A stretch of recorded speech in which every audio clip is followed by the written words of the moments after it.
ही ज्ञानाची भूक आहे, बरोबर आहे की नाही. आपल्याला आता समजा एक केक आणला मी तुमच्या समोर. काय आणला? आता मोठा लट केक आणलाय आणि त्या केक मधलं नाही का कोणाकोणाला वाटण की मला जास्त द्यावं मॅडमनी. हा वाटण ना. ऐका मग ते केक खायला कसं वाटण. आता कसं काय हात वर आला होय. बिबट्याचा वाघ बघा बरं आता कसं काय हात वर आलाय. तेव्हा तर हातच वर करत नव्हता आहे ना. हा तुला पण वाटतंय ना की मला नाही का केक जास्त द्यावा मॅडमनी. हा मग ती भूक असते आपली नाही का. ते आपल्याला वस्तू आवडते म्हणून आपल्याला ती भूक असते आपली. तर मला एक सांगा, खाली करा हात आता सगळ्यांनी.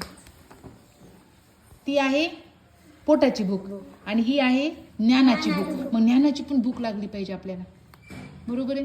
मला हे आलं पाहिजे म्हणून आपण कसं डोळे त्याच्याकडेच पाहिजे, आपले फळ्याकडेच. मॅडम असतील सर असतील शिकवताना त्यांच्याकडेच बघायचं सारखं. आपले कान डोळे लक्ष सगळं कुठं पाहिजे, सरांकडे मॅडमकडे, बरोबर आहे की नाही. आणि आपली ज्ञानाची भूक भागवायची. कळालं का. आपल्याला अन्नाची भूक लागते का नाही. हा चॉकलेट खावं वाटते, बिस्किट खावं वाटते. केक म्हटलं तर केक तर लईच आवडते बाबा आम्हाला, आहे की नाही. केक तर भयानकच आवडते. मग जर समजा मी अचानक खूप मोठा केक आणला तर तुम्हाला सगळ्यांना वाटेल की मॅडमनी मला थोडं जास्त दिलं पाहिजे केक, है ना. वाटेल की नाही. तसं तुम्हाला असंही वाटलं पाहिजे की मॅडमनी सगळ्यात जास्त प्रश्न मलाच विचारले पाहिजे आणि मला सगळ्यात जास्त आलं पाहिजे असं वाटायला पाहिजे की नाही तुम्हाला. हां सागर वाटलं पाहिजे ना. मग त्याच्यासाठी तुम्ही लक्ष दिलं पाहिजे.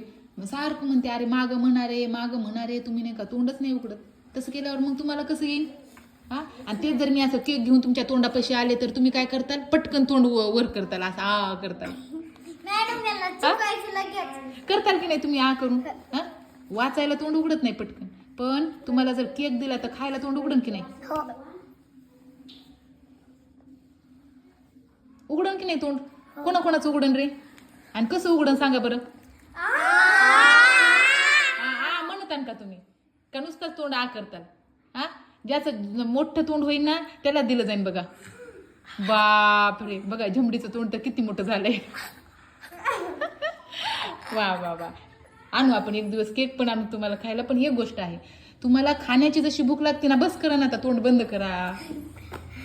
अन्नाची जशी भूक लागते ना तुम्हाला तशी ज्ञानाची भूक लागली पाहिजे, ज्ञान मिळवण्यासाठी, बरोबर आहे. आता अंकवाचनामध्ये ना सगळ्यात फास्ट जे असेल ना त्याला जास्त केक देणार आहे मी. कळालं का. अंकवाचन जे पटपट करेन ना त्याला. ठीक आहे चला आता मग धुया अंकवाचन आपण. ओके.